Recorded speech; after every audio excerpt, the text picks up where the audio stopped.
مفتی صاحب اگر کوئی بہت سخت بیماری میں انتقال کر جائے تو لوگ کہتے ہیں کہ اس کے اوپر اللہ کی مار پڑی ہے، کیا بات ٹھیک ہے؟ بالکل ٹھیک نہیں ہے، بالکل غلط ہے. سخت بیماریاں یہ تو مسلمانوں کے اہل ایمان کے گناہوں کا کفارہ ہے. یہ بہت بڑی مصیبت ہے ہماری قوم میں. کوئی حادثہ ہو جائے، کوئی آگ میں بیچارہ جل گیا، کوئی پانی میں ڈوب گیا، ٹرین کے نیچے آ گیا، جی کوئی گناہ کی سزا ملی ہے. بھائی اللہ تعالیٰ نے دنیا میں پریشانیاں مسلمانوں کے لیے، اہل ایمان کے لیے گناہوں کا کفارہ رکھی ہیں. حدیث میں آتا ہے جو ڈوب کے مر جائے وہ شہید ہے، جو عورت پریگننسی میں مر جائے وہ شہید ہے، کیونکہ یہ تکلیف دہ موت ہے. تو تکلیف دہ موت اگر کفر کے ساتھ نہ ہو اور ایمان کے ساتھ ہو، صبر کے ساتھ ہو، تو وہ تو رحمت ہے اللہ تعالیٰ کی. تو اس لیے ان باتوں پہ یہ کہنا کہ اللہ کی مار پڑی ہے، یہ بالکل غلط ہے. بالفرض اگر کوئی گناہ ہوا بھی ہوگا نا اس سے، جس کی وجہ سے ایسا ہوا ہو، تو یہ بیماری اس کے لیے رحمت بنے گی، اس گناہ کا کفارہ بنے گی. اور اگر گناہ نہیں ہوا تو یہ مزید درجات میں بلندی کا ذریعہ بنے گی. ایوب علیہ السلام کتنی سخت بیماری میں رہے ہیں. کیا نامحرم کا جھوٹا حرام ہے؟ نہیں، حرام نہیں ہے، لیکن ناپسندیدہ، مکروہ ضرور ہے اگر آپ کو پہلے سے پتا ہو کہ غیر محرم ہے. کیونکہ آپ جھوٹا پینے سے ویسے بھی انسان کو خود بھی غیرت آتی ہے کسی غیر عورت کا جھوٹا پیتے ہوئے، اور عورت کو کسی مرد کا جھوٹا پیتے ہوئے، کیونکہ غیر محرم ہے نا، اس سے فری ہونے کی اجازت نہیں ہے. اب فری ہونے کے اصول تو یعنی شریعت نے یہ تو بتا دیا کہ اس سے بے تکلف مت ہو. بے تکلفی کے جو طور طریقے ہوں گے وہ تو ہر دور میں الگ ہوں گے، ہر دور کے حساب سے ہوں گے. تو اس میں یہ بھی ہے کہ آپ نے جھوٹا پیا اور فوراً وہ پھر کوئی غیر عورت اس پانی کو پی رہی ہے، تو یہ بے تکلفی انگریزوں میں ہی رہنے دیں، اپنی سوسائٹی کو خراب نہ کریں. کچھ چیزیں ان کے لیے ٹھیک ہیں، ہمارے لیے ٹھیک نہیں ہے. قضا روزے کے کتنے پیسے ہوتے ہیں اور کس کو دے سکتے ہیں؟ کیا اپنی پوتی کو دے سکتے ہیں؟ قضا روزے کے پیسے ایک روزے کے 2.25 کلو گندم یا اس کی قیمت، یا 2 ٹائم کا غریب کو کھانا کھلا دیں. یہ ان لوگوں کے لیے جو ادا رکھ ہی نہ سکیں، یعنی صحت اتنی خراب ہو چکی ہو کہ سردیوں میں بھی روزہ رکھنا ان کے لیے ممکن نہ ہو. لیکن پوتی کو نہیں دے سکتے. اپنی بیوی کو، بیوی اپنے شوہر کو، اپنی اولاد کو، اپنے پوتے نواسوں کو، یہ سب جو صدقات واجبہ ہیں، زکوٰۃ، فطرانہ، قضا روزے کا فدیہ، قسم کا کفارہ، یہ اپنی اولاد کو نہیں دے سکتے. اولادوں کی اولاد بھی اپنی اولاد ہی ہوتی ہے. ہاں، بھانجے بھتیجوں کو، ساس سسر کو، بھائیوں کو، بہنوں کو دے سکتے ہیں اگر وہ غریب ہیں. ٹی شرٹ پہن کر نماز پڑھ سکتے ہیں یا نہیں؟ ٹی شرٹ پہن کے بھی نماز ہو جاتی ہے، مگر پراپر ڈریس ہونا چاہیے، باوقار لباس ہونا چاہیے. نماز میں سنت یہی ہے. جب کسی کے گھر جائیں تو کچھ لے کر جانا لازمی ہے، کیا یہ عمل سنت ہے؟ نہیں بھائی، بلکہ آج کل تو یہ پینلٹی بن چکا ہے، یہ جرمانہ بن چکا ہے گھر جانے کا. تو ایسے ہی چلے جائیں.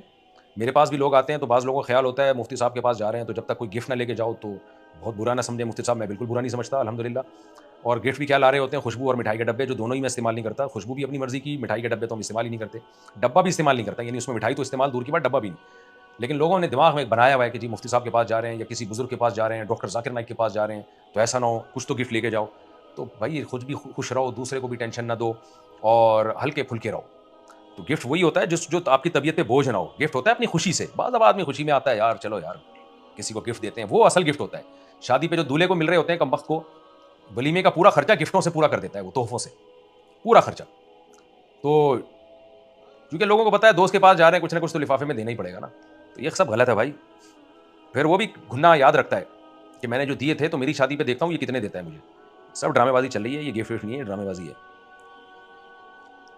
کسی شخص کا انتقال ہو جائے، ہاں شادی ہو گئی ہے اپنے دوست کو، پھر آپ ان کی دل کی خوشی سے دینا چاہو، بوجھ نہیں ہے پھر نا آپ کے اوپر. دینا چاہو دے دو، نہیں دینا چاہو نہیں دو. کسی شخص کا انتقال ہو جائے تو اس کے پیسوں سے اس کے نام کی قربانی کر سکتے ہیں؟ نہیں، اس کے پیسوں سے کچھ بھی نہیں کر سکتے. اس کے پیسے وارثوں کو دینے پڑیں گے. آپ کو کرنی ہے اپنے نام سے، اپنی طرف سے کرو. عریب شیخ انڈیا سے، کیا نماز میں 3 دفعہ حرکت کرنے سے نماز ٹوٹ جاتی ہے؟ اگر نماز لمبی پڑھ رہے ہیں تو پھر کیا کریں؟ نماز میں بار بار حرکت کرنے سے نماز ٹوٹ جاتی ہے.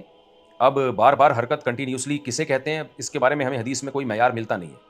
اس لیے بعض علماء نے کہا 3 دفعہ کنٹینیو ایک کام کریں گے تو نماز ٹوٹ جائے گی. بعض نے کہا کہ نہیں، اتنے کنٹینیو حرکت کریں کہ دیکھنے والا آئے تو وہ سمجھے کہ یہ بندہ نماز میں ہی نہیں ہے. تو جب حدیث میں کوئی مسئلہ صراحتاً نہیں ہوتا تو پھر اجتہاد اور قیاس ہوتا ہے. تو بعض لوگ کہتے ہیں 3 دفعہ حرکت کی جائے تو ٹوٹ جائے گی نماز، بعض کہتے ہیں نہیں کنٹینیوسلی اگر کئی بار حرکت کی جائے جس کو آپ خود سمجھیں گے یہ بہت زیادہ ہو گئی ہے تو پھر نماز ٹوٹے گی. پہلا قول جو ہے وہ احتیاط پر مبنی ہے، دوسرے قول میں آسانی ہے. تو اب آپ کی مرضی بھائی. بہتر یہی ہے کہ 3 دفعہ حرکت سے بہرحال اجتناب کریں. اگر بار بار حرکت کرنی ہے، کوئی خارش ہو رہی ہے تو تھوڑا سا کھجایا، پھر تھوڑی دیر کھڑے رہ گئے، پھر ایک آدھ دفعہ کر لی، تاکہ کنٹینیوسلی بار بار حرکت نہ ہو. اور وہ بھی ضرورت کی حرکت ہے، بلا وجہ ہی ہل رہے ہوتے ہیں. ہمارے فرمایا کرتے تھے نماز میں نے بہت سے نمازیوں کو دیکھا ہے نماز سے پہلے آرام سے کھڑے ہوں گے، نماز کی نیت باندھتے ہی ہلنا شروع ہو جاتے ہیں. تو حضرت فرماتے تھے نماز سے پہلے بہت اچھی طرح پوری باڈی کو کھجائیں تاکہ حسرت نہ رہے. ناک میں انگلیاں بھی گھمائیں، باڈیوں کو بھی کھجائیں، اور یوں بھی کریں، یوں بھی کریں، ہل لیں اچھی طریقے سے. اس کے بعد نیت باندھا کریں. آرام سے کھڑے ہوں گے اقامت میں بھی اور اس سے پہلے بھی بیٹھے ہوں گے، جیسے ہی نماز کی نیت باندھی وہ ہلنا شروع. یہ نماز کے تعظیم کے خلاف ہے. قوموا للہ قانتین، اللہ کہہ رہے ہیں تمیز سے کھڑے ہو جاؤ اللہ کے سامنے، خشوع و خضوع کے ساتھ کھڑے ہو جاؤ. یہ کیسا خشوع و خضوع ہے کہ ہلتے ہی رہتے ہیں. قد افلح المؤمنون الذین هم فی صلاتہم خاشعون. اللہ کہتے ہیں وہ مومن فلاح پا گئے جو نماز میں خشوع پیدا کرتے ہیں، خشوع و خضوع سے نماز پڑھتے ہیں. بعض لوگ داڑھی سے کھیلتے رہتے ہیں پوری نماز میں، یوں یوں کرتے رہیں گے، ویسے آرام سے بیٹھے ہوں گے. آج کل فیشن ہے کہ آئی برو پر ایک کٹ لگایا جاتا ہے، یہ جائز ہے؟ نہیں، جائز نہیں ہے. آئی برو کے بال نکالنا جائز نہیں ہے، الا یہ کہ کوئی بال خراب ہو جائیں، یا یہ کہ کسی کی اتنی زیادہ گھنی ہو، بالکل ہی بھدی لگ رہی ہوں. تو بعض لوگوں کی بالکل بہت یعنی نیچرل جو ایک شیپ ہے اس سے ہٹ کر ہوتی ہے، تو ایک الگ بات ہے. نارملی جو آئی بروز لڑکیاں بناتی ہیں باریک کرنے کے لیے، یہ حرام ہے، ناجائز ہے، اس پہ ڈیزائن کرنا بھی جائز نہیں ہے. نبی صلی اللہ علیہ وسلم نے اس عمل پہ لعنت فرمائی ہے. اور وہ سمجھتی ہیں کہ ہم اچھے لگ رہے ہیں، اچھے نہیں لگ رہے ہوتے بھائی، آپ سب پتہ چل رہا ہوتا ہے یہاں سے کٹایا ہوا ہے. ایک وحشت پیدا ہوتی ہے، یعنی ایک وحشتناک چہرہ نظر آتا ہے. دل میں جب نور ہو نا ایمان کا، اعمال صالحہ کا، تو پھر انسان کو پتہ چلتا ہے کہ صحیح کیا ہے اور غلط کیا ہے. جیسے کوئی لڑکا لڑکی بن کے آ جائے اور لڑکیوں والے فیشن شروع کر دے، تو جو ہومو سیکسولیٹی کے عادی ہیں، گندے لوگ ہیں، ان کو تو بہت اچھا لگے گا. لیکن جو فطرت پر ہے نا، وہ کہیں گے بھائی بہت ہی گھن آتی ہے ایسے لڑکے کو دیکھ کر جو لڑکی بنا ہوا ہو. تو اسی طرح جو سلیم الطبع فطرت کے لوگ ہوتے ہیں، ان کو عورت کے بڑے ناخن اور آئی بروز بنے ہوئے یہ اچھے نہیں لگتے. پتہ ہے کہ یہ فطرت سے یعنی فطرت سے لڑائی ہو رہی ہے، نیچر سے بغاوت ہو رہی ہے.